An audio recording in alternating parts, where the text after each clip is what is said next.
إنا خلقنا الإنسان من نطفة أمشاج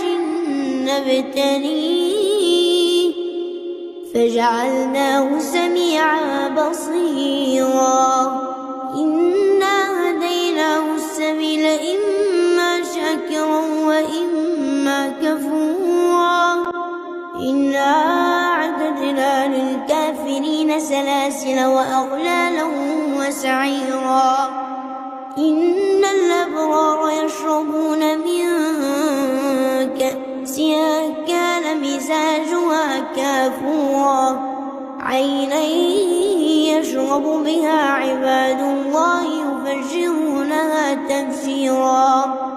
يوفون بالنذر